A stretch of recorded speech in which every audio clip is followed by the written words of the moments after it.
ಹರಿ ಓಂ ಶ್ರೀ ಗುರುಭ್ಯೋ ನಮಃ. ಓಂ ಶ್ರೀ ಸದ್ಗುರು ನರಸಿಂಹ ಪ್ರಭುದೇವಾಯ ನಮಃ. ಹರಿ ಓಂ.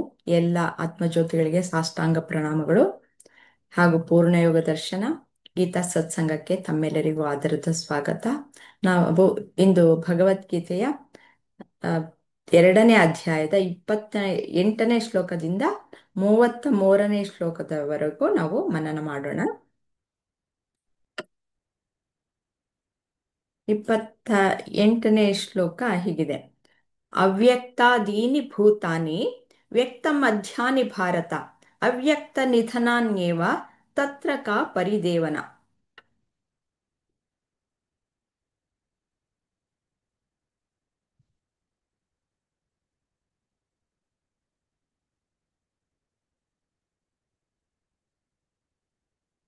ಇದರ ಅರ್ಥವನ್ನು ಸಹ ಒಂದ್ಸತಿ ತಿಳ್ಕೊಂಬಿಡೋಣ. ಸಂಕ್ಷಿಪ್ತವಾಗಿ ಅರ್ಥವನ್ನು ಸಹ ಕೊಟ್ಟಿದ್ದಾರೆ. ಓ ಆತ್ಮಜ್ಯೋತಿಯೇ, ಸೃಷ್ಟಿಯಾದ ಜೀವಿಗಳೆಲ್ಲ ಹುಟ್ಟುವ ಮೊದಲು ಅವ್ಯಕ್ತವಾಗಿವೆ, ಜೀವನದಲ್ಲಿ ಪ್ರಕಟಗೊಳ್ಳುತ್ತವೆ ಮತ್ತು ಸಾವಿನ ನಂತರ ಮತ್ತೆ ಅವ್ಯಕ್ತವಾಗುತ್ತವೆ. ಹಾಗಾದರೆ ದುಃಖಿಸುವುದು ಏತಕ್ಕೆ ಅಂತ ಶ್ರೀಕೃಷ್ಣ ಬಹಳ ಪರಿಪರಿಯಾಗಿ ಅರ್ಜುನನ್ನ ಕನ್ವಿನ್ಸ್ ಮಾಡೋದಕ್ಕೆ ನೋಡ್ತಾ ಇದ್ದಾನೆ. ಯಾವ ರೀತಿಯಲ್ಲಿ ಕನ್ವಿನ್ಸ್ ಆಗ್ತಾನೆ, ಸರಿ ಹೋಗ್ತಾನೆ ಅಂತಂದ್ಬಿಟ್ಟು ಅವನ ಒಂದು ರಾಗ, ಆ ಮೋಹದಿಂದ, ಆ ಬಂಧನದಿಂದ ಹೇಗೆ ಹೊರಗಡೆ ತಗೊಂಬರೋದು ನಾನು, ನನ್ನ ಪ್ರಿಯ ಗೆಳೆಯ ಮತ್ತೆ ಬಂಧು ಈಗ ಅವನ ಗುರುವಾಗಿ ಸ್ವೀಕರಿಸಿರುವಂತಹ ಶಿಷ್ಯ, ಹಾಗೆ ಎಲ್ಲ ರೀತಿಯಲ್ಲಿಯೂ ಸಹ ಕ್ರಮಕ್ರಮವಾಗಿ ತೆಗೆದುಕೊಂಡು ಬರ್ತಾ ಇದ್ದಾನೆ. ಇಲ್ಲಿ ಒಂದು ಪ್ರಶ್ನೆಯು ಪೂರ್ತಿ ಶ್ಲೋಕದ ಅರ್ಥವನ್ನ ತಿಳಿಸ್ಬೇಕಾಗತ್ತೆ. ಎಲ್ಲ ಪ್ರಾಣಿಗಳು ಹುಟ್ಟುವುದಕ್ಕೆ ಮೊದಲು ಮತ್ತು ಸತ್ತ ನಂತರ ಅವ್ಯಕ್ತವಾಗಿರುತ್ತವೆ, ಮಧ್ಯದಲ್ಲಿ ವ್ಯಕ್ತವಾಗುತ್ತವೆ. ಇದರ ಗೂಢಾರ್ಥ ತಿಳಿಸಿ. ನಾವು ನೋಡಿದ ಹಾಗೆ ಇದರ ಅರ್ಥವನ್ನ ತಿಳ್ಕೊಂಡ್ವಿ. ಇದ ಲಕ್ಷ್ಮೀಜಿ, ನೀವು ಹೇಳ್ತೀರಾ? ಹಾ ಅಮ್ಮ ಹೇಳ್ತೇನ್ರಿ. ಹೇಳ್ತೇನ್ರಿ. ಇದ್ರ ಅರ್ಥ ಈಗ ನಾವು ಉಮ್, ಹುಟ್ಟೋದ್ಕಿಂತ ಮುಂಚೆ ಇದ್ವೋ ಇಲ್ಲೋ ನಮಗಂತೂ ಗೊತ್ತಿಲ್ಲ ರೀ. ಈಗ ಇನ್ ಪ್ರೆಸೆಂಟ್ ಅದೇವ್ರಿ. ಮುಂದ್ ಸತ್ತಾದ್ಮೇಲೆ ಇರ್ತೇವೋ ಇಲ್ಲೋ ಅದು ನಮಗ್ ಗೊತ್ತಿಲ್ಲ ಅಂತಂದ್ ಹೇಳಿ ಸರಳ ಶ್ರೀಕೃಷ್ಣ ಹೇಳ್ಕೊಡ್ತಾ ಇದಾರ.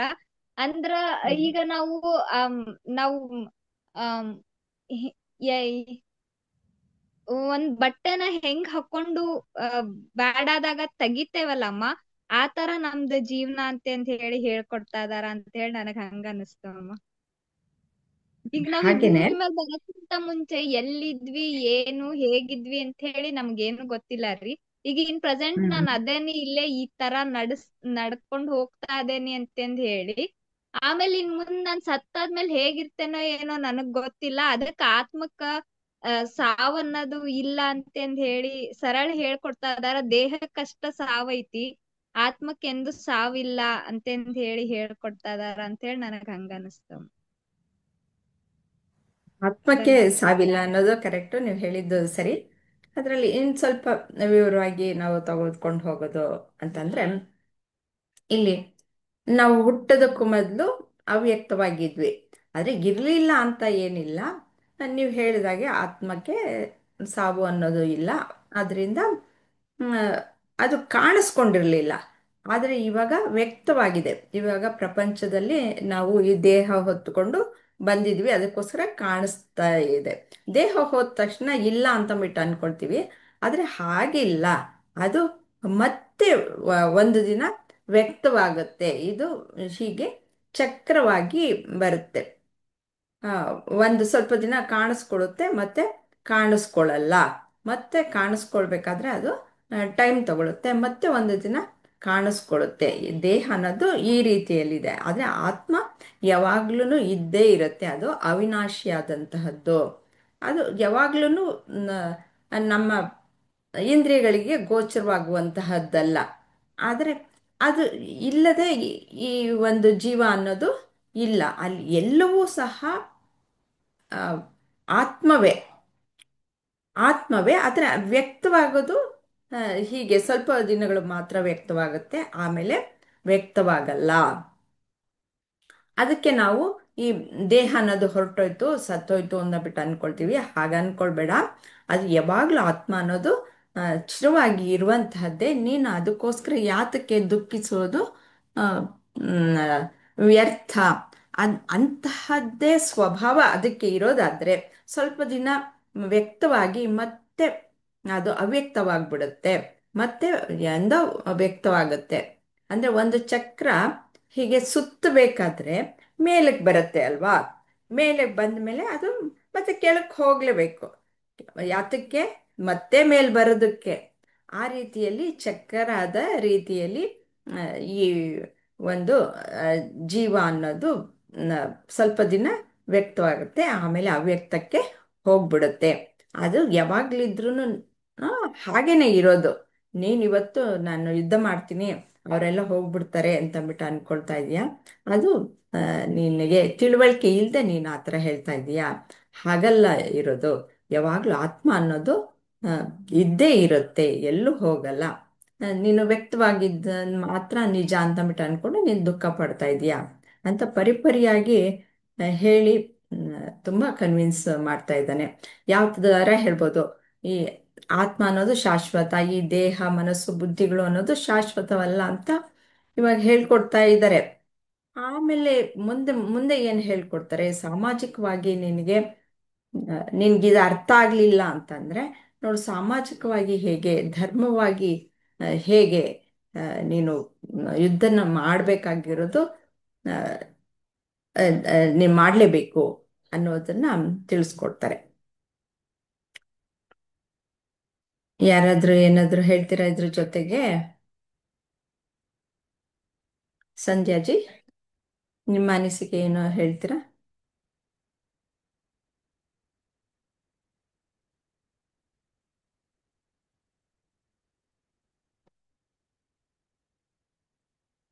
ಇಲ್ಲ ಅಂತಂದ್ರೆ ಮುಂದಿನ ಶ್ಲೋಕಕ್ಕೆ ಹೋಗೋಣ.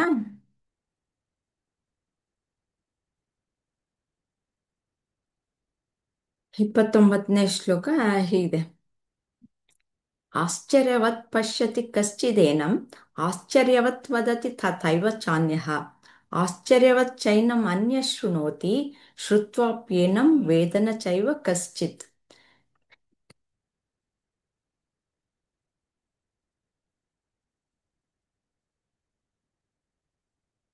ಕೆಲವರು ಆತ್ಮವನ್ನು ಅದ್ಭುತವೆಂದುಕೊಳ್ಳುತ್ತಾರೆ, ಕೆಲವರು ಅದನ್ನು ಅದ್ಭುತವೆಂದು ವಿವರಿಸುತ್ತಾರೆ, ಮತ್ತು ಕೆಲವರು ಆತ್ಮವನ್ನು ಅದ್ಭುತವೆಂದು ಕೇಳುತ್ತಾರೆ. ಆದರೆ ಮತ್ತಿತರರು ಕೇಳಿದಾಗಲೂ ಸಹ ಅದನ್ನು ಅರ್ಥ ಮಾಡಿಕೊಳ್ಳಲು ಸಾಧ್ಯವಿಲ್ಲ. ಸತ್ಯವನ್ನು ಅರಿಯಲು ಪ್ರಯತ್ನವೇ ಇಲ್ಲ ಅಂತ ಈ ಶ್ಲೋಕ ಹೇಳುತ್ತೆ. ಹ್ಮ್. ಹಿಂದಿನ ಶ್ಲೋಕ ಅರ್ಥ ಆಯ್ತಲ್ವಾ ಲಕ್ಷ್ಮೀಜಿ? ಚೆನ್ನಾಗ್ ಅರ್ಥ ಆಯ್ತ್ರಿ. ಓಕೆ. ಸಂಧ್ಯಾಜಿ, ಇದರ ಅರ್ಥವನ್ನ ನೀವು ತಿಳಿಸ್ಕೊಡ್ತೀರಾ?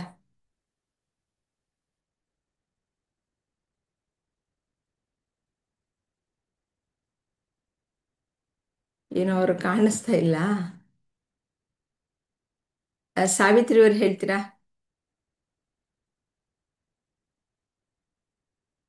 ಬಂದ್ರು. ಸಂಧ್ಯಾಜಿ, ಯಾರಾದ್ರೂ ಇಬ್ರಲ್ಲಿ ಒಬ್ರು ಹೇಳಿ ಇದರ ಅರ್ಥ. ಇದಾರೆ ನೋಡಿ ಸಂಧ್ಯಾ ಪರಮೇಶ್ವರ್. ಬಂದಿದ್ದಾರೆ. ಅದೇ ಸಮಸ್ಯೆ 29ನೇ. ಆಗ್ತಿದೆ ಇವತ್ತು. ನೆಟ್ ಸರಿಯಾಗಿ ಸಿಗ್ತಾ ಇಲ್ಲ. ಅದೇ ಹಾ. ತೊಂದ್ರೆ ಆಗ್ತಿದೆ. ಸರಿಯಾಗಿ ಕೇಳಿಸಕ್ತನೋ ಇಲ್ಲ, ಬ್ರೇಕ್ ಆಗ್ತಿದೆ. ಅದೇ ನಾನು ಅಷ್ಟೊತ್ತಿಂದ ಟ್ರೈ ಮಾಡ್ತಾ ಇದ್ದೀನಿ. ಹ್ಮ್. ಏನ್ ಏನ್ ಕೇಳಿದ್ರಿ ಮೇಡಮ್ ಈಗ? 29ನೇ ಶ್ಲೋಕದ ವಿವರಣೆ ತಿಳಿಸ್ಕೊಡ್ತೀರಾ? ಹಾ, ಅಂದ್ರೆ ಇಲ್ಲಿ ಆತ್ಮನ ಆಶ್ಚರ್ಯವಾಗಿ ಕಾಣುತ್ತೆ ನಮ್ಗೆ ಕೆಲವರಿಗೆ. ಇನ್ ಹ್ಮ್. ಕೆಲವರು ಹ್ಮ್. ಅದನ್ನ ಗೊತ್ತೇ ಇರಲ್ಲ. ಏನಾದ್ರು ನಮ್ಗೆ ಆ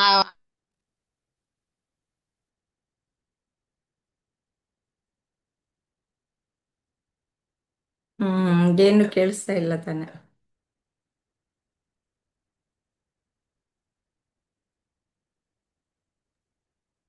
ಅವ್ರು ಬರ್ಕ್ ಆಗ್ತಾ ಇದ್ದೀವಿ. ಏನು ಕೇಳಿಸ್ತಾ ಇಲ್ಲ. ನೆಟ್ ಸರಿ ಹೋಗ್ಲಿ, ಆಮೇಲೆ ಹೇಳಿ ಬಿಡಿ. ಸಾವಿತ್ರಿ ಅವ್ರು ಹೇಳ್ತೀರಾ? ಅಂದ್ರೆ ಈ ಶ್ಲೋಕದಲ್ಲಿ ಆತ್ಮನನ್ನು ಯಥಾರ್ಥವಾಗಿ ತಿಳ್ಕೊಳ್ಳೋದಕ್ಕೆ ಕಷ್ಟ ಆಗತ್ತೆ ಅನ್ನೋದನ್ನ ಸೂಚಿಸ್ತಾ ಇದ್ದಾರೆ.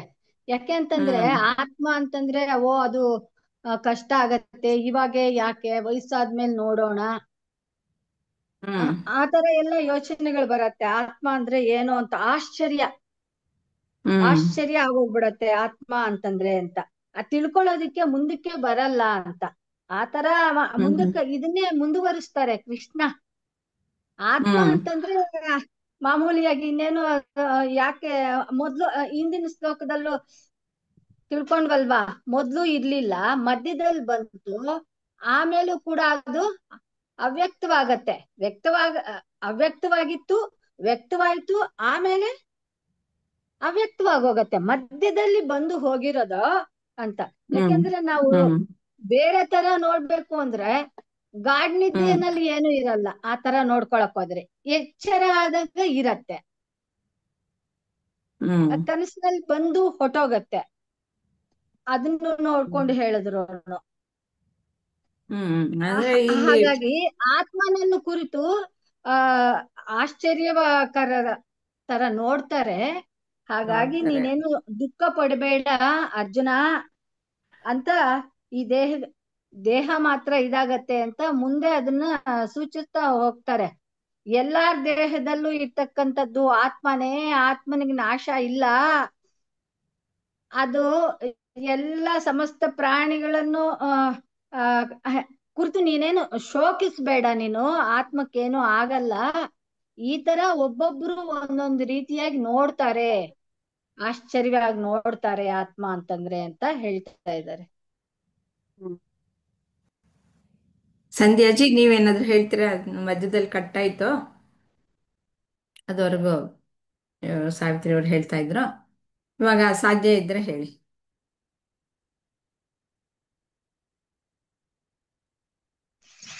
ಅಂದ್ರೆ ಇಲ್ಲಿ ತಿಳ್ಕೊಳ್ಳೋದಕ್ ಮುಂಚೆ ನಮ್ಗೆ ಅದ್ರ ಬಗ್ಗೆ ಏನು ಅನ್ನೋದೇ ಗೊತ್ತಿರ್ಲಿಲ್ವಲ್ಲ. ಹಾಗೆ ಈ ಪ್ರಪಂಚದಲ್ಲಿ ಆತ್ಮನಷ್ಟು ಸತ್ಯವಾದ ವಸ್ತು ಮತ್ತೊಂದಿಲ್ಲ ಅನ್ನೋದು ನಮ್ಗೆ ಈಗ ಅರ್ಥ ಆಗ್ತಿದೆ. ಅಂದ್ರೆ ಇದನ್ನ ತಿಳಿದೇ ಅಜ್ಞಾತವಾದದ್ದು ಮತ್ತೊಂದ್, ನಾವೆಲ್ಲ ನಮ್ಮಿಂದ ಹೊರಗೆ ಏನಾಗ್ತಿದೆ ಅನ್ನೋದನ್ನ ತಿಳ್ಕೊಳಕ್ಕೆ ಕುತೂಹಲ ಆಗಿರ್ತೀವಿ ಯಾವಾಗ್ಲೂನು ಅಲ್ವಾ. ಏನು ನಮ್ ಪ್ರಪಂಚದಲ್ಲಿ ಏನಾಗ್ತಿದೆ, ನಮ್ ಸುತ್ತಮುತ್ತ ಏನಾಗ್ತಿದೆ, ನಮ್ ಸ್ವಭಾವ ಏನು, ಬರೀ ಇದೆ, ಅದಕ್ಕೆ ನಾವು ಹೆಚ್ಚು ಒತ್ತು ಕೊಡ್ತಾ ಇರ್ತೀವಿ. ಆದ್ರೆ ನಾವು ಇಲ್ಲಿ ಅದೆಲ್ಲದಕ್ಕೂ ಹೆಚ್ಚು ಒತ್ತು ಕೊಡೋದ್ರ ಬದಲು ನಮ್ಮ ಈ ದೇಹ, ಇಂದ್ರಿಯ, ಮನಸ್ಸು, ಬುದ್ಧಿ ಇವ್ ಯಾವುದು ಶಾಶ್ವತ ಇಲ್ಲ. ಇದ್ರ ಹಿಂದೆ ನಾವು ಏನ್ ಆತ್ಮವನ್ನ ಹೊಂದಿದೀವೋ ಇದು ಮಾತ್ರ ನಮ್ಮ ನಿಜವಾದ ಸ್ಥಿತಿ. ಮತ್ತೆ ಹೋಯ್ತು. ಅವ್ರು ಹೇಳಕ್ ಪ್ರಯತ್ನ ಪಡ್ತಿದ್ದಾರೆ ಪಾಪ. ಹೋಯ್ತು. ಇರ್ಲಿ ಬಿಡಿ. ಸರಿ, ಆಯ್ತು, ಬಂತ. ಓಕೆ. ಇಲ್ಲಿ ಏನಂತ ಕಾಣಿಸ್ತಾ ಇದೆ ಅಂತಂದ್ರೆ, ನ- ಪಶ್ಯತೆ ಅಂದ್ರೆ ನೋಡುದು, ವದತಿ ಅಂದ್ರೆ ಅದು ಹೇಳೋದು, ಶೃಣತಿ ಇಲ್ಲಿ ಕೇಳಿಸ್ಕೊಳ್ಳೋದು. ಇವೆಲ್ಲ ಇಂದ್ರಿಯಗಳಿಗೆ ಸಂಬಂಧಪಟ್ಟಿರುವಂತಹದ್ದು. ನಾ ಆತ್ಮ ಅಂತಂದ್ರೆ, ಇವಾಗ ಸಂಧ್ಯಾ ಜಿ ಹೇಳಿದ ಹಾಗೆ, ನಮಗೆ ಮೊದಲು ಗೊತ್ತಿರಲ್ಲ ಏನು ಆತ್ಮ ಅಂದ್ರೆ ಏನು, ನನ್ನಲ್ಲಿ ಒಂದು ಆತ್ಮ ಇದೆ ಅಂತಂದ್ಬಿಟ್ಟು ಅನ್ಕೊಳ್ತೀವಿ. ಆದರೆ ಈ ಆತ್ಮಜ್ಞಾನದ ಆ, ವಿಷಯಗಳನ್ನು ನಾವು ತಿಳ್ಕೊಳ್ತಾ ಬಂದ ಹಾಗೆ, ಈಗ ಏನು ಭಗವದ್ಗೀತೆಯ ಒಂದು ಆ, ನಾವು ಪಠಣವನ್ನು ಮಾಡ್ತಾ ಇದ್ದೀವಿ, ಅದರ ಅರ್ಥವನ್ನು ಸಹ ನಾವು ಕೂಲಂಕುಷವಾಗಿ ನಾವು ತಿಳ್ಕೊಳ್ತಾ ಇದ್ವಿ. ಹಾಗಾಗಿ ನಮಗೆ ಈ ಆತ್ಮಜ್ಞಾನ ಅನ್ನೋದು ಬರ್ತಾ ಇದೆ. ಆದರೆ ಸಂಪೂರ್ಣವಾಗಿ ಬರೋದಕ್ಕೆ ಮೊದಲು ಏನು, ಅದು ನಮಗೆ ಇಂದ್ರಿಯಗಳಿಗೆ ಗೊತ್ತಾಗುತ್ತಾ ಅಂತಂದ್ಬಿಟ್ಟು ಅನ್ಕೊಳ್ತೀವಿ. ಅದನ್ನು ಕೇಳಿಸ್ಕೊಳ್ತೀವಿ, ಕೇಳಿಸ್ಕೊಂಡ ತಕ್ಷಣ ನಮಗೆ ಅದು ಆಶ್ಚರ್ಯವಾಗಿ ಅನಿಸುತ್ತೆ. ಅದನ್ನು ಯಾವ ರೀತಿ ಇರಬಹುದು ಅಂತ ಇಮ್ಯಾಜಿನ್ ಮಾಡಿಕೊಂಡು ಅದು ಹಂಗೆ ಕಾಣಿಸುತ್ತೇನೋ ಅಂತಂದ್ಬಿಟ್ಟು ಇಮ್ಯಾಜಿನ್ ಮಾಡ್ಕೊಳ್ತೀವಿ. ಹಾಗೆ ಹೇಳೋದು ಅಷ್ಟೇನೆ, ಈ ಹೀಗೆ ಇದೆಯಂತೆ ಅಂತಂದ್ಬಿಟ್ಟು ಎಲ್ಲ ಹೇಳ್ತೀವಿ. ಇದೆಲ್ಲವೂ ಸಂಬಂಧಪಟ್ಟಿರೋದು ಆ, ನಮ್ಮ ಇಂದ್ರಿಯಗಳಿಗೆ. ಆದರೆ ನಿಜವಾಗ್ಲೂ ಆತ್ಮನನ್ನು ಹೇಗೆ ನೋಡುವುದು, ಅನ್ನೋದು ಒಬ್ಬ ಯೋಗಿಗೆ ಗೊತ್ತು. ಆತ್ಮನನ್ನ ಈ ಮ ಮನಸ್ಸಿನ ಮುಖಾಂತರವೇ ಆತ್ಮನನ್ನ ಆತ್ಮನಲ್ಲಿಯೇ ನೋಡ್ಬೇಕಾಗತ್ತೆ. ಆ ಒಂದು ಸ್ಥಿತಿ ಅಂತಂದ್ರೆ ಈ ದೇಹ ಮನಸ್ಸು ಬುದ್ಧಿಗಳನ್ನ ಮೀರಿದ ಒಂದು ಹಂತಕ್ಕೆ ಹೋಗಿ ತಲುಪಿ ಅಲ್ಲಿ ಆತ್ಮನ ಆ, ಪೂರ್ತಿ ಸಂಪೂರ್ಣವಾದಂತಹ ಸ್ವರೂಪವನ್ನ ನೋಡ್ಬೇಕಾಗತ್ತೆ, ಅಲ್ಲಿಗೆ ತಲುಪಬೇಕಾಗತ್ತೆ. ಆಗ ಧ್ಯಾನ, ನಿಧಿಧ್ಯಾಸ ಎಲ್ಲವೂ ಮಾಡಬೇಕು. ಅಂದ್ರೆ ಈಗ ಅರ್ಜುನನನ್ನ ಹಂತ ಹಂತವಾಗಿ ತೆಗೆದುಕೊಂಡು ಹೋಗ್ತಾ ಇರೋದು ಶ್ರೀಕೃಷ್ಣ ಆ ಒಂದು ಆತ್ಮದ ದರ್ಶನವನ್ನ ಮಾಡಿಸೋದಕ್ಕೋಸ್ಕರವೇ. ಸಾಮಾನ್ಯ ಜನರಿಗೆ ಹೇಳಿದ ತಕ್ಷಣ ಕಷ್ಟ ತಿಳ್ಕೊಳ್ಳೋದಕ್ಕೆ, ಅದನ್ನ ಅರ್ಜುನನ್ಗೆ ಹೇಳ್ತಾ ಇರೋದು. ಅಂದ್ರೆ ಅರ್ಜುನನ್ಗೆ ಹೇಳುವ ರೀತಿಯಲ್ಲಿ ನಮ್ಗೆ ಎಲ್ರಿಗೂ ಹೇಳ್ತಾ ಇರೋದು. ನಾನು ಇಷ್ಟೆಲ್ಲ ಆತ್ಮಜ್ಞಾನವನ್ನು ಕೊಟ್ಟೆ, ಆದ್ರೂ ನಿನ್ಗೇನು ಗೊತ್ತಾಗ್ತಾ ಇಲ್ಲ. ಅದಕ್ಕೆ ಆತ್ಮನನ್ನ ಒಂದೇ ಸತಿ ಹೀಗೀಗಿದೆ ಅಂತಂದ್ಬಿಟ್ಟು ಹೇಳ್ಬಿಟ್ರೆ ಗೊತ್ತಾಗಲ್ಲ ಅಂತಂದ್ಬಿಟ್ಟು ಮುಂದೆ ಅವರು ಕರ್ಮಯೋಗ ಮತ್ತೆ ಧ್ಯಾನ, ಆ, ಭಕ್ತಿ ಎಲ್ಲವನ್ನು ತೆಗೆದುಕೊಂಡು ಹೋಗಿ ಕೊನೆಯಲ್ಲಿ ಆ, ಈ ರೀತಿ ಆತ್ಮನನ್ನ ಈಗ ನೀನು ತಿಳ್ಕೊಳ್ಬೋದು ಅಂತಂದ್ಬಿಟ್ಟು ಹೇಳ್ತಾರೆ. ಹೀಗೆ ಹಂತ ಹಂತವಾಗಿ ಇದನ್ನ ಮೀರಿ ಒಬ್ಬ ಯೋಗಿ ಏನ್ ಮಾಡ್ತಾನೆ, ಆತ್ಮನನ್ನ ಆತ್ಮನಲ್ಲಿ ಸ್ಥಿತವಾಗಿ ನಿಂತು ಆತ್ಮದರ್ಶನವನ್ನ ಪಡ್ಕೊಳ್ತಾನೆ. ಇದು ಅಪರೋಕ್ಷ ಅನುಭೂತಿ.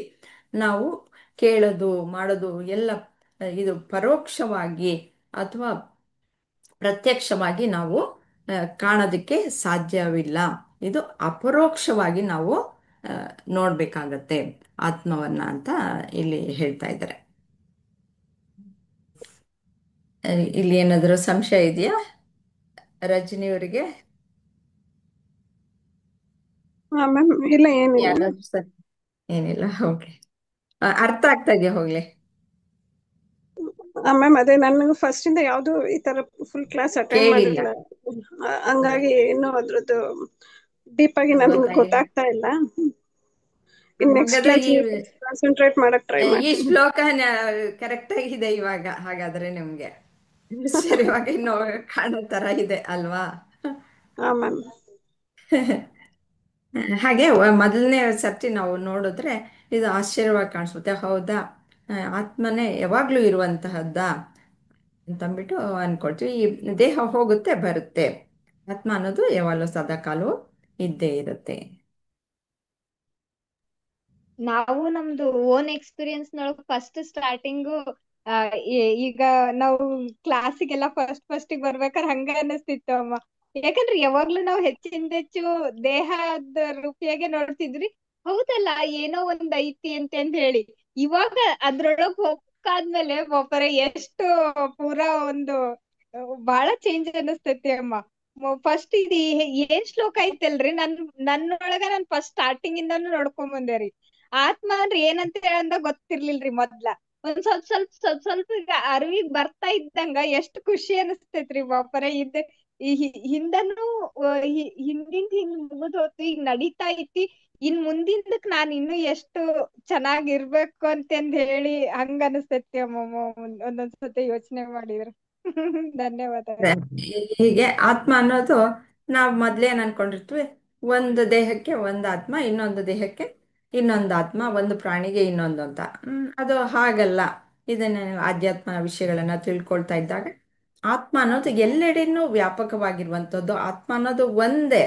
ನಾವು ಈ ದೇಹಗಳಿಗೆ ಸೀಮಿತತೆಯನ್ನ ನಾವು ತಂದುಕೊಂಡು ನಾನು ಇದರಲ್ಲಿ ಇದ್ದೀನಿ ಅಂತಂದ್ಬಿಟ್ಟು ಅನ್ಕೊಂಡು, ಹಾಗೆ ಒಬ್ಬ ಜೀವಿ ಬಂಧನಕ್ಕೆ ಒಳಗಾಗಿರೋದು.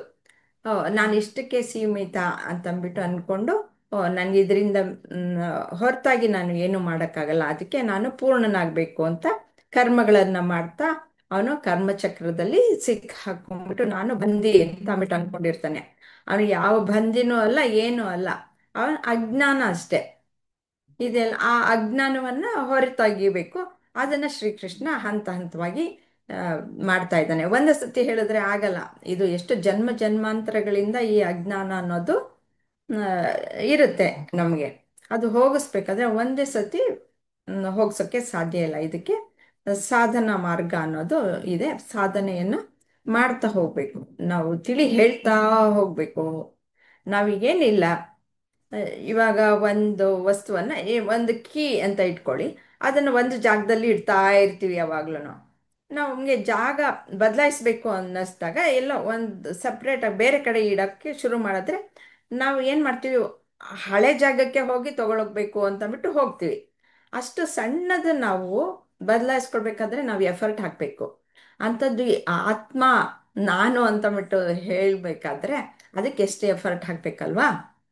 ಅದಕ್ಕೋಸ್ಕರ ಈ ಸತ್ಸಂಗಗಳಿಗೆ ನಾವು ಬಂದು ನಾವು ಕೇಳ್ತಾ ಇದ್ರೆ, ನಮ್ಮ ಕಿವಿಯ ಮೇಲೆ ಬೀಳ್ತಾ ಇದ್ರೆ ಸತತವಾಗಿ ಅದು ನಮ್ಮ ಒಳಕ್ಕೆ ನಾವು ನಮ್ಮ ಸುಪ್ತ ಮನಸ್ಸಿಗೆ ಇಳಿತಾ ಹೋಗುತ್ತೆ. ಇದು ಮನನ ಮಾಡ್ತಾ ಹೋಗ್ಬೇಕು, ನಿಧಿಧ್ಯಾಸವನ್ನ ಮಾಡಬೇಕು. ಸುಪ್ತ ಮನಸ್ಸಿಗೆ ಯಾವಾಗ ಇಳಿಯುತ್ತೋ ಆವಾಗ ನಾನು ಆತ್ಮ, ನಾನು ಪರಮಾತ್ಮ ಸ್ವರೂಪಿ ಅನ್ನೋದು ಆ, ಸಿದ್ಧವಾಗತ್ತೆ. ಅದನ್ನ ಅಲ್ಲಿ ಆ, ತಿಳಿಸ್ಕೊಡ್ತಾ ಇದ್ದಾರೆ. ಇವಾಗ 30ನೇ ಶ್ಲೋಕವನ್ನ ನೋಡೋಣ. ದೇಹಿ ನಿತ್ಯಂ ಅವಧ್ಯೋಯಂ ದೇಹೆ ಸರ್ವಸ್ಯ ಭಾರತ ತಸ್ಮಾತ್ ಸರ್ವಾಣಿ ಭೂತಾನಿ ನ ತ್ವಂ ಶೋಚಿತುಂ ಅರ್ಹಸಿ. ಲಕ್ಷ್ಮೀಜಿ, ನಿಮ್ಗೆ ಪ್ರಶ್ನೆ ಇರುತ್ತೆ. ಇದರ ಅರ್ಥ ಹೇಳ್ಬಿಡ್ತೀನಿ. ಓ ಅರ್ಜುನ, ದೇಹದೊಳಗೆ ನೆಲೆಸಿರುವ ಆತ್ಮವು ಅಮರವಾಗಿದೆ, ಆದ್ದರಿಂದ ನೀನು ಯಾರಿಗಾಗಿಯೂ ದುಃಖಿಸಬಾರದು. ಇದರ ಪ್ರಶ್ನೆ ಇದೆ.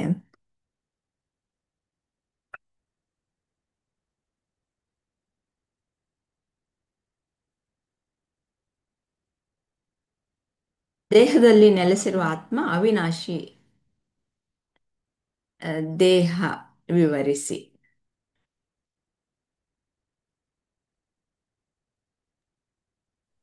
ಇಲ್ಲೇ ಶ್ರೀಕೃಷ್ಣ ಆಮ್, ಆಮ್, ಅರ್ಜುನನಿಗೆ ಹೇಳ್ತಾ ಇದ್ದಾನ್ರಿ, ನೀನ್ ಈಗ ಇಷ್ಟೋ ಮಟ್ಟ ಹೇಳ್ಕೊಟ್ಟಾರಿ ಶ್ರೀಕೃಷ್ಣಂಗ ಶ್ರೀಕೃಷ್ಣ ಅರ್ಜುನನ್ಗ ಒಂದ್ ಕನಸ್ನೊಳಗ್ ಹೆಂಗ ನೀನ್ ಒಂದೇನೋ ಕಾಣ್ತಿ, ಕಂಡಾದ್ಮೇಲೆ ಮತ್ತದ್ ಇರಂಗಿಲ್ಲ.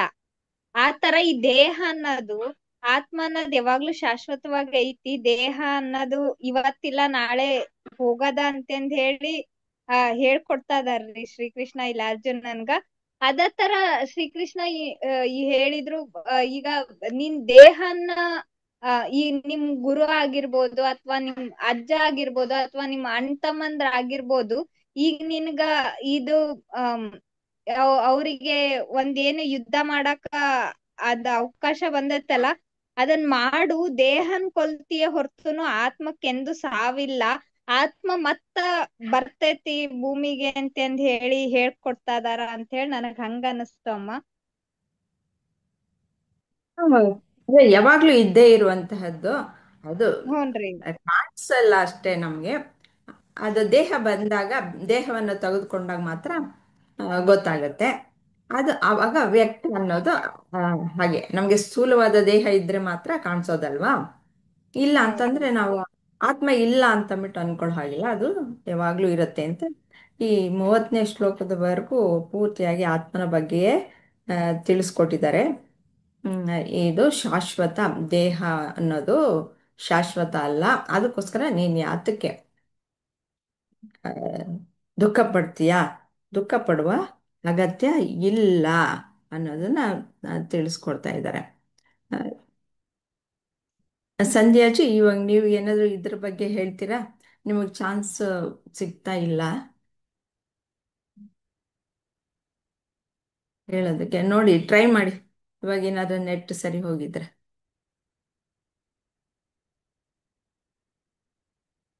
ಇಲ್ಲ, ಅವ್ರು ಮಾತಾಡ್ತಾನೆ ಇಲ್ಲ ಪಾಪ, ನೆಟ್ವರ್ಕ್ ಸರಿ ಇಲ್ವೇನೋ. ಇರ್ಲಿ ಬಿಡಿ.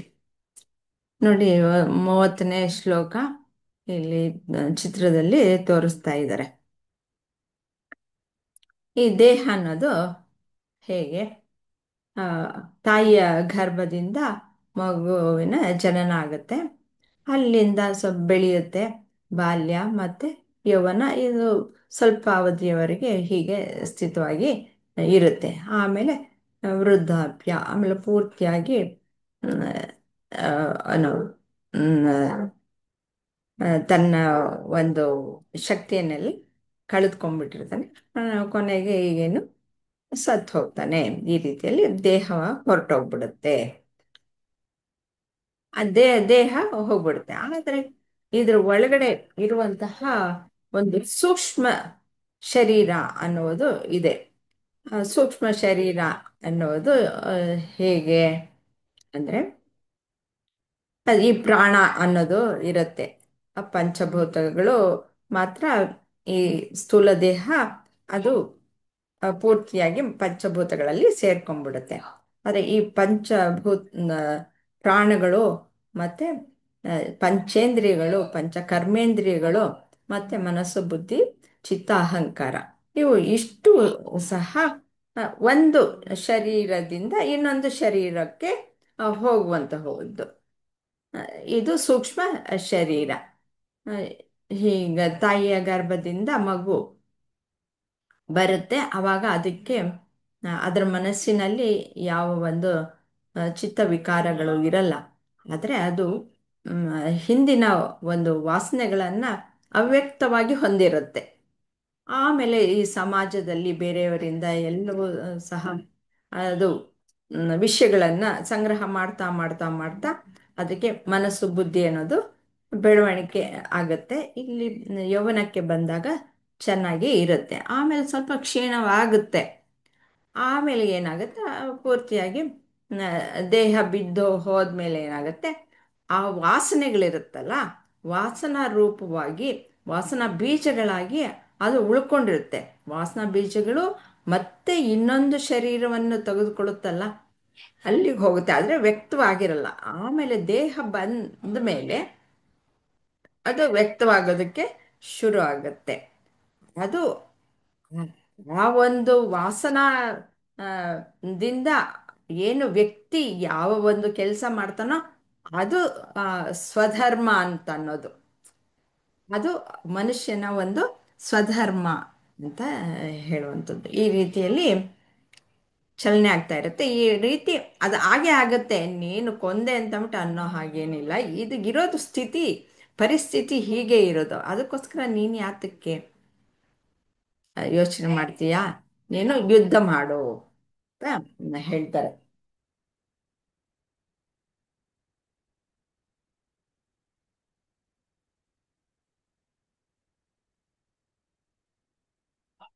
ಮೂವತ್ತ ಒಂದನೇ ಶ್ಲೋಕವನ್ನ ನಾವು ನೋಡೋಣ.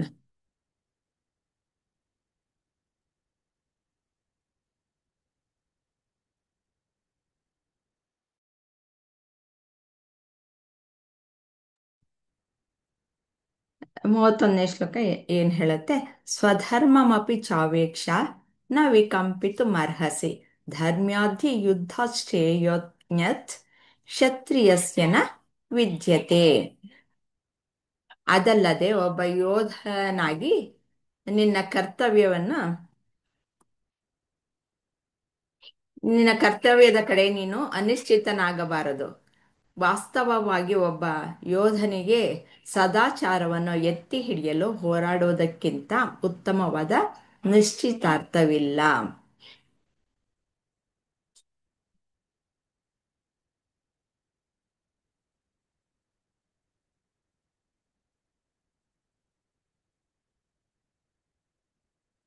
ಮೂವತ್ತೊಂದು, ಸ್ವಧರ್ಮ ಮತ್ತು ಧರ್ಮಯುದ್ಧ, ಇದನ್ನ ವಿವರಿಸಿ ಪೂರ್ತಿ ಶ್ಲೋಕದ ಒಂದು ಚಿತ್ರಣವನ್ನ ಕೊಡಿ ಸಾವಿತ್ರಿಜಿ.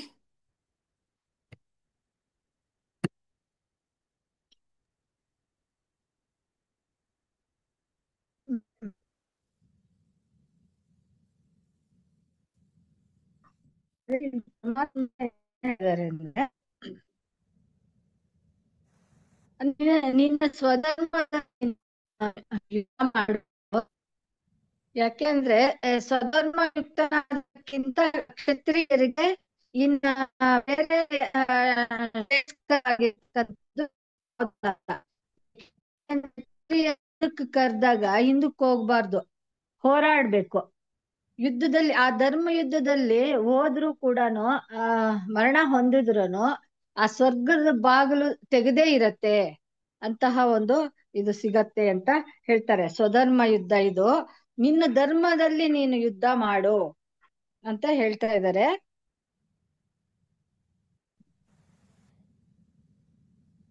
ಶೋಕ ಮೋಹಗಳು ಸಂಭವಿಸುತ್ತವೆ. ಅನ್- ಕ್ಷತ್ರಿಯ ಧರ್ಮದ ದೃಷ್ಟಿಯಿಂದ ನೋಡಿದ್ರು ಕೂಡ ಅಶೋಕಕ್ಕೇನು ಕಾರಣವಿರ ಇರೋದೇ ಇಲ್ಲ.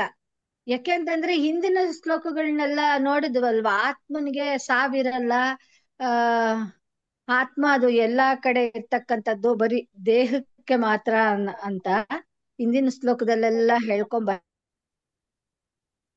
ಎಂದಿಗೂ ನಾಶ ಇಲ್ಲದೆ ಇರ್ತಕ್ಕಂಥದ್ದು. ಎಲ್ಲಾ ಪ್ರಾಣಿಗಳನ್ನಲ್ಲೂ ಆ ಸಮಸ್ತ ಪ್ರಾಣಿಗಳನ್ನೂ ಕುರಿತು ಶೋಕಿಸಬಾರ್ದು.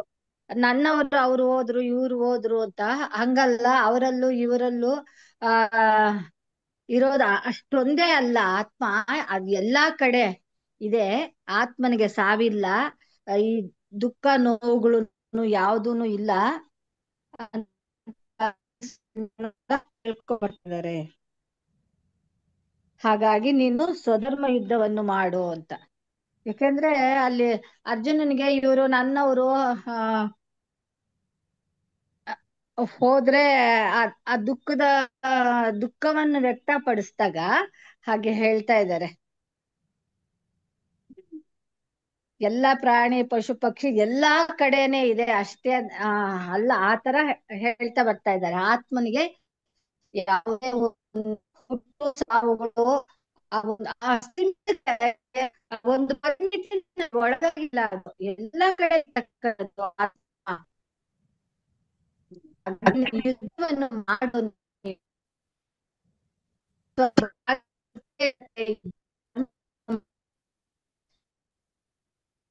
ಎಲ್ರು ಕ್ಷತ್ರಿಯರಿಗೆ ನಾನ್ ಮಾತಾಡೋದು ಕೇಳಿಸ್ತಾ ಇದೆ ಅಲ್ವಾ? ಅವಾಗ್ಲಿಂದ ಕೇಳಿಸ್ಲಿಲ್ಲ. ನಿಮ್ದು ವಾಯ್ಸ್ ಕ್ಲಿಯರ್ ಐತಿ ಅಮ್ಮ. ಹಾ, ಸರಿ ಸರಿ. ಸಾವಿತ್ರಿ ಅಮ್ಮಂದು ಆಮೇಲೆ ಇವ್ರದ್ದು ಕ್ಲಿಯರ್ ಇಲ್ಲ. ಸಂಧ್ಯಾಜಿದು ಅವ್ರದ್ದೇನೋ ನೆಟ್ವರ್ಕ್ ಪ್ರಾಬ್ಲಮ್. ಹೌನ್ರಿ, ಹೌದು, ನೆಟ್ವರ್ಕ್ ಪ್ರಾಬ್ಲಮ್ ಐತಿ. ನಿಮ್ದು ವಾಯ್ಸ್ ಕ್ಲಿಯರ್ ಸರಿ, ಐತಿ. ಓಕೆ. ಇದ್ರ ಬಗ್ಗೆ, ಈ ಶ್ಲೋಕದ ಬಗ್ಗೆ ನೀವು ಒಂದ್ ಸ್ವಲ್ಪ ಏನಾದ್ರು ಹೇಳಿ ಲಕ್ಷ್ಮೀಜಿ. ನೀವು ನಿಮ್ಮ ಅನಿಸಿಕೆ ಏನಿದೆ ಅದನ್ನ. ಇದು 30ನೇ ಶ್ಲೋಕದವರೆಗೂ ಎಲ್ಲ ಆತ್ಮನ ಬಗ್ಗೆ ಎಲ್ಲ ಪೂರ್ತಿಯಾಗಿ ಹೇಳಿ, ಅದಕ್ಕೋಸ್ಕರ ಆತ್ಮ ಶಾಶ್ವತವಾಗಿರೋದ್ರಿಂದ ನೀನು ದೇಹಕ್ಕೋಸ್ಕರ ನೀನು ಯೋಚನೆ ಮಾಡಬೇಕಾದಿಲ್ಲ. ಯಾವತ್ತಿದ್ರೂ ಅದು ಹೋಗುವಂತಹದ್ದೇ. ಅದು ಕಾಣಿಸ್ಕೊಳ್ಳುತ್ತೆ, ಮತ್ತೆ ಅವ್ಯಕ್ತವಾಗಿಬಿಡುತ್ತೆ, ಮತ್ತೆ ಯಾವತ್ತೋ ಒಂದಿನ ವ್ಯಕ್ತವಾಗತ್ತೆ. ಈ ರೀತಿಯಲ್ಲಿ ಎಲ್ಲ ಹೇಳಿ ಸಮಾಧಾನ ಮಾಡ್ತಾರೆ. ಈ ಶ್ಲೋಕದಿಂದ ಏನು ಹೇಳ್ತಾರೆ, ಸಾಮಾನ್ಯ ಮನುಷ್ಯನ ಆ, ಒಂದು ದೃಷ್ಟಿಕೋನದಿಂದ ಕನ್ವಿನ್ಸ್ ಮಾಡೋದಕ್ಕೆ ಶ್ರೀಕೃಷ್ಣ ನೋಡ್ತಾ ಇದ್ದಾರೆ. ಇದರಲ್ಲಿ ನಿಮ್ಗೆ ಏನ್ ಅನ್ಸುತ್ತೆ ಅದನ್ನ ಹೇಳಿ ಲಕ್ಷ್ಮೀಜಿ.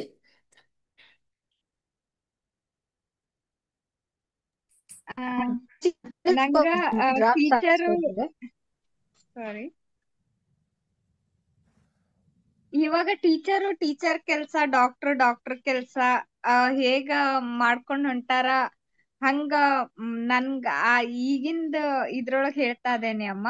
ಇನ್ ಪ್ರೆಸೆಂಟ್ ನೊಳಗ ನಮ್ಗ ಶ್ರೀಕೃಷ್ಣ ಏನ್ ಹೇಳ್ಕೊಡ್ತಾ ಇದಾರ ಅಂದ್ರ, ಯಾರ್ಯಾರು ಯಾವ್ಯಾವ್ದು ಸ್ಥಾನದೊಳಗ ಏನೇನ್ ಕೆಲ್ಸ ಮಾಡ್ತಾ ಇದಾರಲ್ಲ ಅದವ್ರು ಕರೆಕ್ಟ್ ಮಾಡ್ತಾ ಇದಾರ ಅಂತಂದ್ ಹೇಳಿ ಹೇಳ್ಕೊಡ್ತಾ ಇದಾರ ಅಂತ ಹೇಳಿ ಹಂಗ ಅನಿಸ್ತು ಅಮ್ಮ. ಇಲ್ಲೇ ಶ್ರೀಕೃಷ್ಣ ಅರ್ಜುನರಿಗೆ ಹೇಳ್ಕೊಡ್ತಾ ಇದ್ರು, ಆ ನೀನು ಇವಾಗ ಒಬ್ರಿಗ್ ಮುಕ್ತಿ ಅನ್ನೋದ್ ಕೊಟ್ಟೆ ಅಂತಂದ್ ಹೇಳಿದ್ರ ನಿನ್ಗೊಂದ್ ದೇವ್ರ ಅವಕಾಶ ಕೊಟ್ಟಾನ, ನಿನ್ ಗುರುಗಾಗ್ಲಿ ಅಥವಾ ಆ ನಿಂದ ಅಣ್ಣ ತಮ್ಮಂದ್ರಿಗಾಗ್ಲಿ ನಿಮ್ ಅಜ್ಜನ್ಗಾಗ್ಲಿ ಒಂದ್ ಮುಕ್ತಿ, ಈ ದೇಹದಿಂದ ಮುಕ್ತಿ ಕೊಟ್ಟೆ ಅಂತಂದ್ ಹೇಳಿದ್ರ ಮುಂದಿಂದ ಅವ್ರ ಆತ್ಮ ಮುಂದಿನ ದೇಹಕ್ಕ ಅಥವಾ ಎಲ್ಲೋ ಒಂದ್ ಕಡೆಗ್ ಹೋಗಿ ಮತ್ ಚೆನ್ನಾಗ ಬೆಳೆದ್ ಬರ್ತೈತಿ ಅಂತಂದ್ ಹೇಳಿ ಹೇಳ್ತಾ ಇದಾರ ಅಂತಂದ್ ಹೇಳಿ ಅವ್ರಿಗೆ ಮುಕ್ತಿ ಅನ್ನೋದ್ ಕೊಡು ಅಂತಂದ್ ಹೇಳಿ. ನೀನು ಯುದ್ಧ ಮಾಡೋ ಟೈಮ್ನೊಳಗ್ ಕರೆಕ್ಟ್ ಆಗಿ ನಿಂದ ಏನು ಈಗ ರಾಜಂದೇನು ಬೇಟೆ ಆಡದ್ರಿ, ಬೇಟೆ ಆಡ್ದಾಗ ಒಂದು ಹುಲಿಗೆ ಒಂದ್ ಮುಕ್ತಿ ಅನ್ನೋದ್ ಸಿಗ್ತೈತಿ.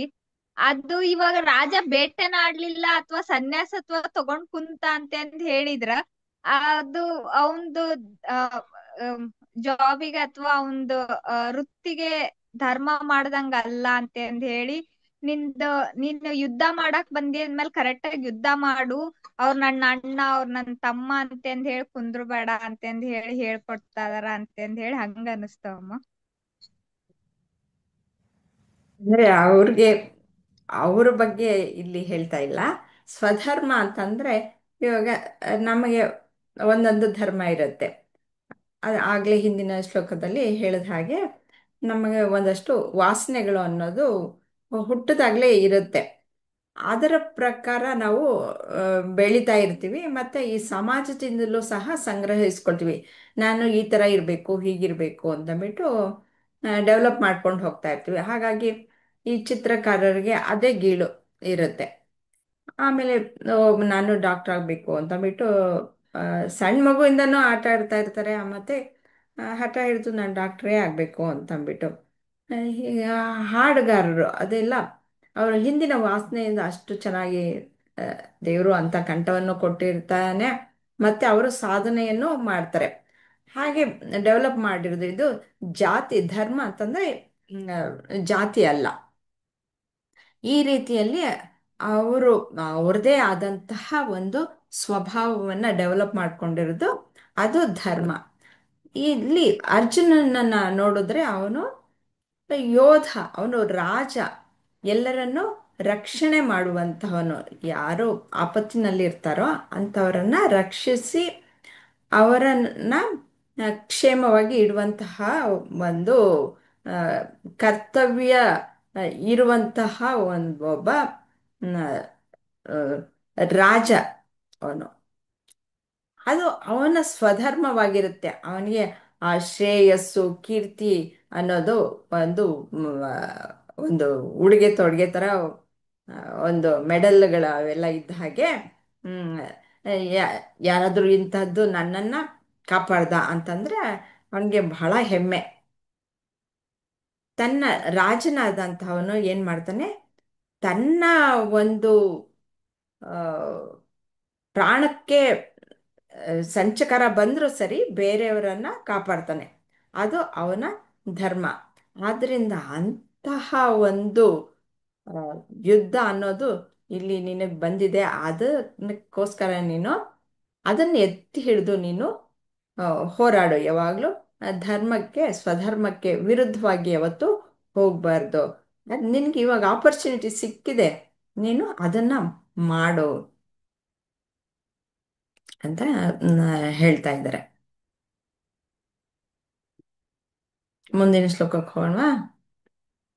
ರಜನಿಯವ್ರಿಗೆ ಅರ್ಥ ಆಗ್ತಾ ಇದೆಯಾ? ಹಾ ಮ್ಯಾಮ್, ಅರ್ಥ ಆಗ್ತದೆ. ಅಂದ್ರೆ ವೃತ್ತಿ ಧರ್ಮ ಬಿಡಬಾರ್ದು ಅಂತ. ಅಟೆಂಡ್ ಮಾಡ್ತಾ ಇರಿ, ಗೊತ್ತಾಗತ್ತೆ. ಹಾ ಮ್ಯಾಮ್. ಪದ್ಮ ಅವ್ರೆ, ನಾನು ಎಕ್ಸಿಟ್ ಇದಾಗ್ಲಾ ಲೀವ್ ಯಾಕೆ ಕಣ್ಣಿಗೆ ನಿಮಗೆ ಕೆಲಸ? ಇದಾಕೋತೀನಿ. ಸರಿ ಇಲ್ಲ ಸರಿ ಇಲ್ಲ, ಕಣ್ಣಿಗೆ ಡ್ರಾಪ್ಸ್ ಹಾಕೊಂತೀನಿ, 2 ಇದೆ. ಸರಿ ಸರಿ, ಹೊರಡಿ.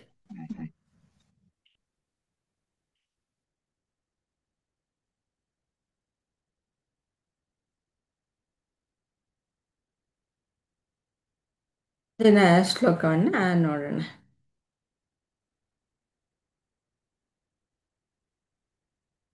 32ನೇ ಶ್ಲೋಕ. ಯದೃಚ್ಛಯ ಚೋಪಪನ್ನಂ ಸ್ವರ್ಗದ್ವಾರಂ ಅಪಾವೃತಂ ಸುಖಿನ ಕ್ಷತ್ರಿಯ ಪಾರ್ಥ ಲಭಂತೆ ಯುದ್ಧಂ ಈದೃಶಂ.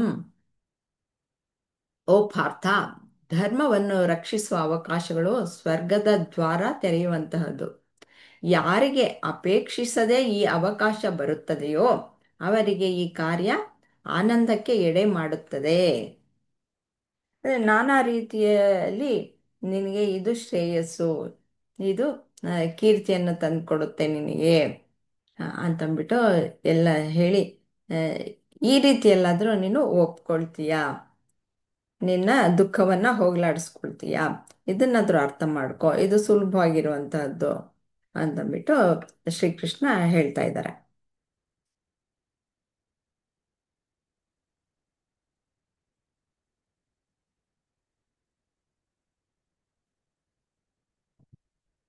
ಪ್ರಶ್ನೆ ಏನು?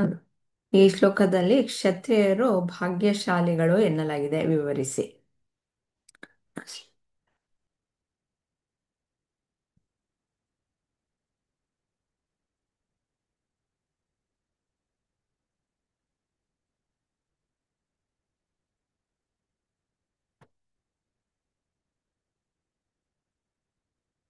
ಲಕ್ಷ್ಮೀಜಿ ಹೇಳ್ತೀರಾ? ಹಾ ಇವಾಗ ಹೆಂಗ ಆಮ್, ಆ, ಶ್ರೀಕೃಷ್ಣ ಶ್ರೀಕೃಷ್ಣ ಪರಮಾತ್ಮ ಯಾವಾಗೂ ಹೇಳ್ಕೊಡ್ತಿದ್ರಿ, ಧರ್ಮೋ ರಕ್ಷತಿ ರಕ್ಷಿತಃ ಅಂತಂದ್ ಹೇಳಿ.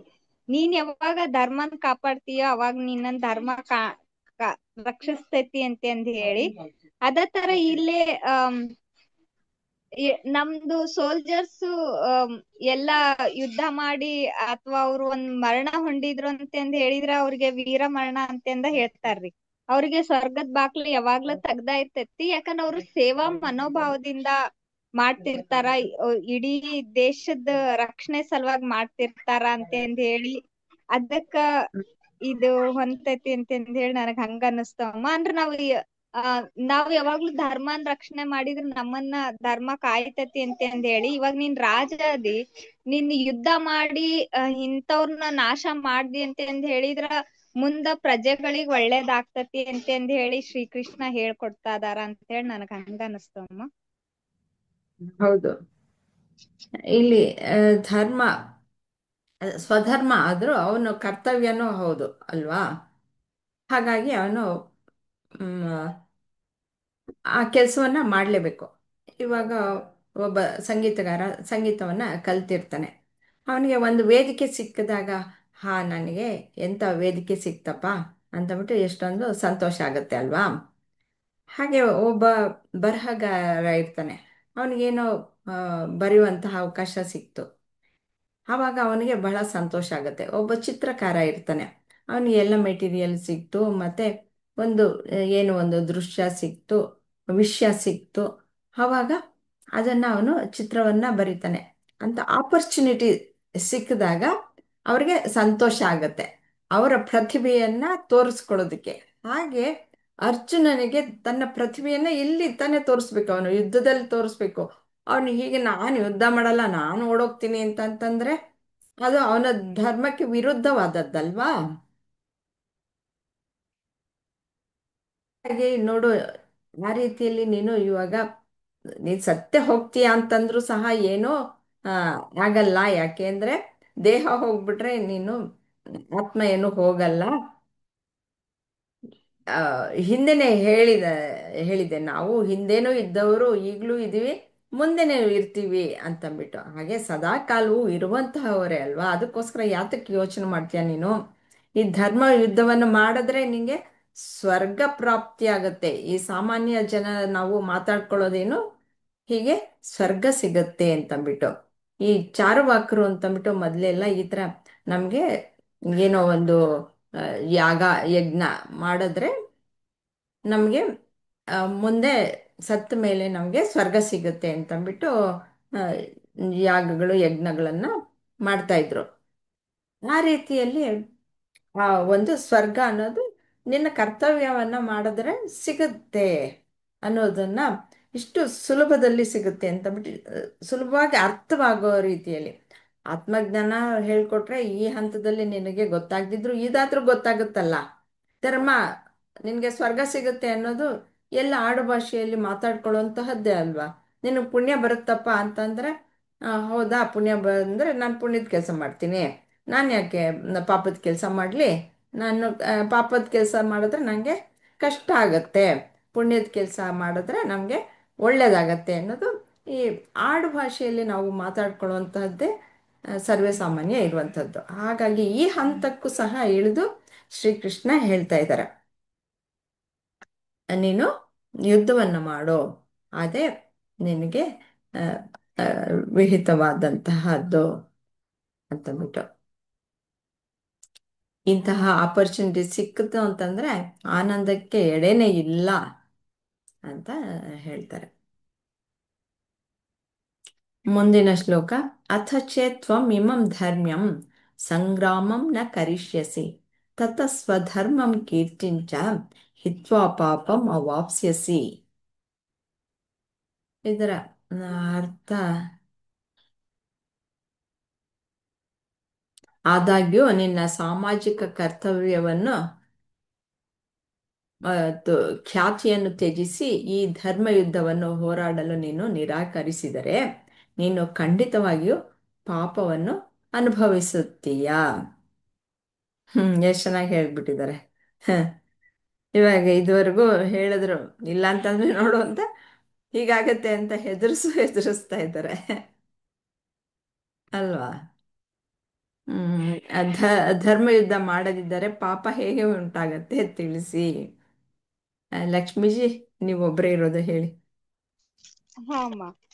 ಇಲ್ಲಿ ಈಗ ಅರ್ಜುನ ಆಮ್, ಆ, ತಂದ ಬಾಣ ಯುದ್ಧ ಬಾಣದ ಗುರಿ ಮುಟ್ಟದ್ರೊಳಗ ಬಹಳ ವೀರ ಅಂತಂದ್ ಹೇಳಿ ನಾವು ಯಾವಾಗ್ಲೂ ಹೇಳ್ಕೊಂಡ ಅದೇವ್ರಿ. ಅರ್ಜುನ ಅಂತಂದ್ ಹೇಳಿದ್ರೆ ಬಿಲ್ಲ ವಿದ್ಯೆದೊಳಗ ನಿಪುಣ ಅಂತಂದ್ ಹೇಳೇ ಗೊತ್ತೈತ್ರಿ. ಅಂತದ್ ಈಗ ತಂದ ನಿಪುಣತೆ ತೋರ್ಸ ಅವಕಾಶ ಬಂದೈತಿ. ಇಂಥ ಟೈಮ್ನೊಳಗ ನೀನ್ ಹಿಂದ್ ಸರ್ದಿ ಅಂತಂದ್ ಹೇಳಿದ್ರೆ ನೀ ಕಲ್ತಿರೋ ವಿದ್ಯೆಗ ಒಂದ್ ಬೆಲೆ ಏನು ಒಂದೇದ್ದು. ಆಮೇಲೆ ನೀ ಕಲ್ತಿರೋ ವಿದ್ಯೆ ಕಲ್ತೇ ಇಲ್ಲ ಅನ್ನಂಗ ಆಗ್ತೈತಿ ಅಂತಂದೇಳಿ. ಈಗ ಫಾರ್ ಎಕ್ಸಾಂಪಲ್ ಎಷ್ಟ್ ಚೆನ್ನಾಗ್ ಓದಿರ್ತೇವಿ, ಎಲ್ಲಾ ಎಕ್ಸಾಮ್ ನೊಳಗ್ ಪಾಸ್ ಆಗೋ ಸ್ಥಿತಿ ಬಂದಾಗ ಎಕ್ಸಾಮ್ ಬರೆಯಕ್ ಬರಲ್ಲ ಅಂತಂದ್ ಹೇಳಿ ಕುಂತ್ರೆ ಹೆಂಗ ಅಂತಂದ್ ಹೇಳಿ ಶ್ರೀಕೃಷ್ಣ ಎಷ್ಟು ಸರಳಾಗಿ ಹೇಳ್ಕೊಡ್ತಾ ಇದಾರ. ನಿನ್ ಕರ್ತವ್ಯ ನೀನ್ ಮಾಡು ಅಂತಂದ್ ಹೇಳಿ ಅಂತಂದ್ ಅನಸ್ತಮ್ಮ ನನಗ. ಧನ್ಯವಾದ ರೀ. ಹಾಗೆ ಮಾಡಿದಾಗ ನಿಂಗೆ ಪಾಪ ಬೇರೆ ಬರುತ್ತೆ ಅಂತ ಬಿಟ್ಟು ಹೇಳ್ತಾ ಇದ್ದಾರೆ. ಸರಿ. ಇಲ್ಲಾಂದ್ರೆ ನಾವ್ ಕೇಳಂಗಿಲ್ಲಲ್ರಿ ಸರಳ ಮಾತ್ನ. ಅಟ್ಲೀಸ್ಟ್ ಪಾಪ ಬರ್ತೈತಿ ಅಂದ್ರೆ ಮುಂದ್ ಇನ್ನು ಏನ್ ಕತ್ತಿ ಐತೋ ಏನೋ ಇದ್ದಿರೋದ್ರಾಗ ಸ್ವಲ್ಪ ಸುಧಾರ್ಸ್ಕೊಳಣ ಅಂತಂದ್ ಹೇಳಿ ಅಟ್ಲೀಸ್ಟ್ ಬರದಾರ ಬರೀತೇವೆ ಪೇಪರ್ನ ಅಂತಂದ್ ಹೇಳಿರಿ. ಧನ್ಯವಾದ ರೀ. ಧನ್ಯವಾದಗಳು ಲಕ್ಷ್ಮೀಜಿ. ಸರಿ, ಇಲ್ಲಿ ಏನು ಡೌಟ್ ಏನು ಇಲ್ವಾ? ಇಲ್ದಿದ್ರೆ ನಿಲ್ಸೋಣ ಅಲ್ವಾ? ಹಾ ಅಮ್ಮ, ಇಲ್ಲ ರೀ. ರಜನಿವರೆಗೂ ಏನು ಡೌಟ್ಸ್ ಏನಿಲ್ವಾ?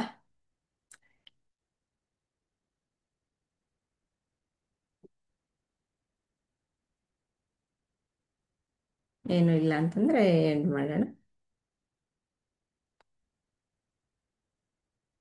ಓಂ ಶ್ರೀ ಗುರುಭ್ಯೋ ನಮಃ. ಶ್ರೀ ಕೃಷ್ಣಾರ್ಪಣಮಸ್ತು.